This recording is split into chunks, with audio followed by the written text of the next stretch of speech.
Hello everyone, in this video I'll be showing you some big updates to some console mods in Baldur's Gate 3, bringing features that I know a lot of people want to see for quite some time now, and it's available on console right now. And there actually wasn't that many people that are aware of this, but you can now change the AI on your teammates. So this is actually part of the Cheater's Ring, and now known as the Cheater's Spell Scroll mod. So this here, formerly Cheater's Ring, has been updated to give a bunch of new features, with one of them being the ability to change the AI archetypes of our companions. So you can make them either a ranged, a melee, a spellcaster, or a spellblade version, and also I guess a melee and ranged version, depending on how you want them to play out in combat. So this will change it so that it makes them automated. You get into combat and they're going to fight for you. So this has been one of the most requested updates, and it's now part of the Cheater's Ring mod made by Zelphos.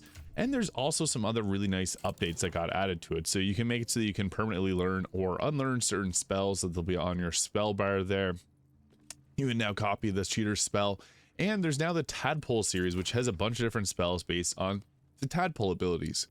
So these are basically just bonus action versions. Obviously, there's some very powerful ones like the Mind Blast and the Black Hole spells, but yeah, they're now available as bonus actions as part of the Cheater's Ring, which is really cool to see these, and more getting added, obviously, as more things got added over time here. So it has all the favorite spells, like the ability to do like your classic magic missile, but now there's like chain lightnings, hellfire orbs, igniting sparks, and many other spells that we haven't had before. The animating spores, which allows you to summon in a bunch of zombies without having to be a spore druid.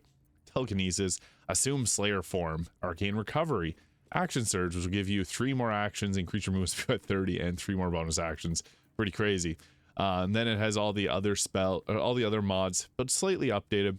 There's a summon character modification box here, which it's not fully finished as of yet, but it gives you a bunch of different items that allows you to change and modify your character stats.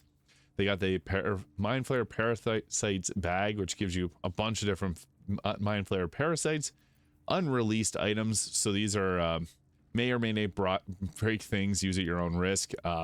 So if you want to use these, you got to summon it in first and then put it into turn base to be able to grab the items. So that's just one thing to keep in mind with some of these. But yeah, there's also the ability to summon in room powder barrels, many other exploding things, so you can take out enemies with ease. Cheater's closed fist of Bane. So you can see there's so many more things, but the big ones being able to learn and unlearn spells, the changing the AI, free respecs, which is really nice too, and unlocking all of the waypoints. Just be mindful that teleporting ahead in axe can actually cause some irreversible changes, so just be mindful while using that one.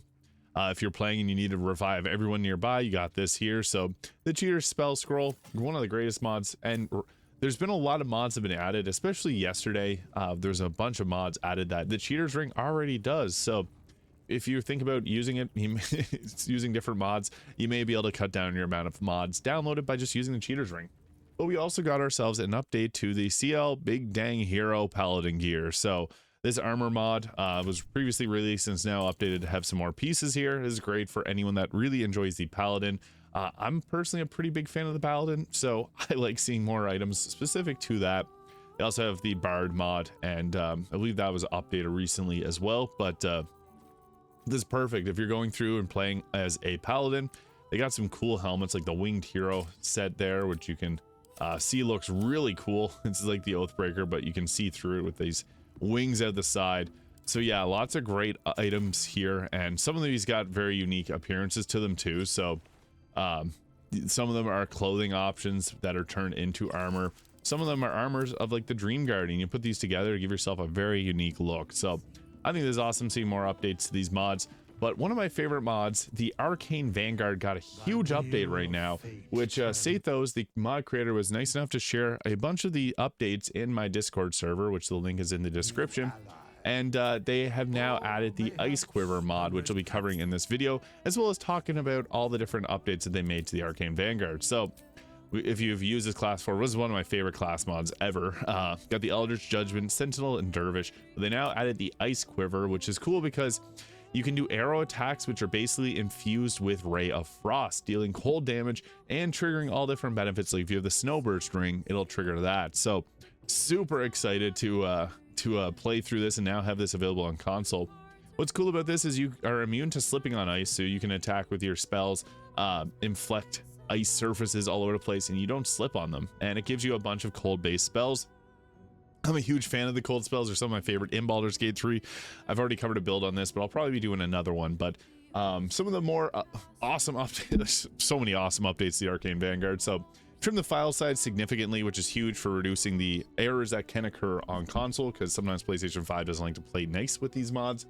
Fix a lot of errors in the descriptions of statuses given by infused elements, now correctly displaying the elemental damage type.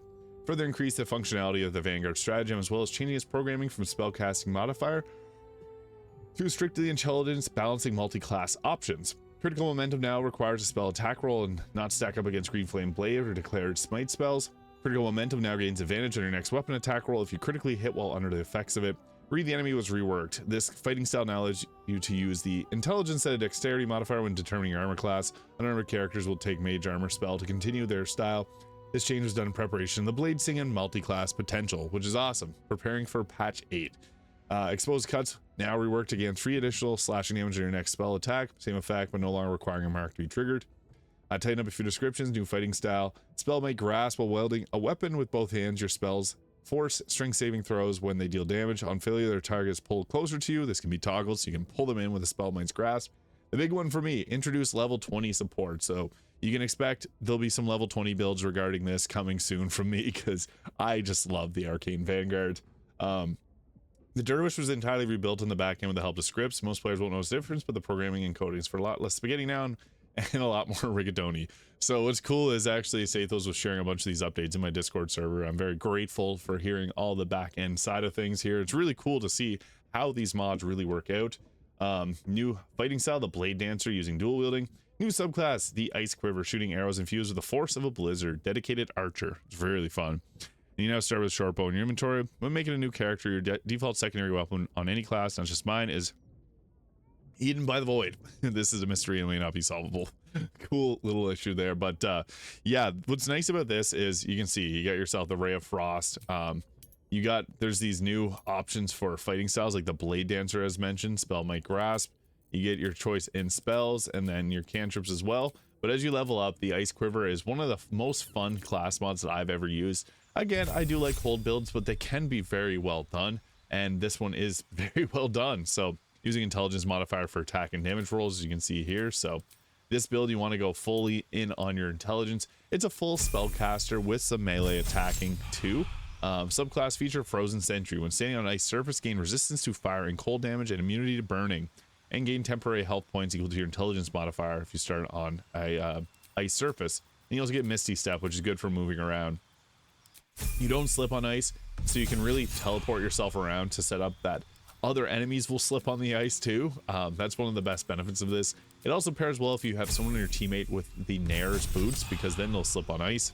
And then you also get yourself the War Magic, Sleet Storm, and Grand Flight. So a lot of mobility alongside this while cutting the enemy's mobility. You also get the Tidal Wave spell. Highly recommend taking Tidal Wave. If you have Mistress Spells mod, I highly recommend Mistress Spells mod too, because they just work together so well. And you get spells like Ice Storm, and then all the way up you get all the cold spells. So you get, you know, your Cone of Cold, you get your Odaluk's Freezing Sphere, and other cold spells. But yeah, I absolutely love the Arcane Vanguard and the Ice Quiver mod. Another subclass feature, the Oncoming Storm. When you deal cold damage to the spell, you create an explosion around you, freezing the ground and potentially dealing cold damage to all enemies. And then you got yourself the Cone of Cold and Mass Cure Wounds.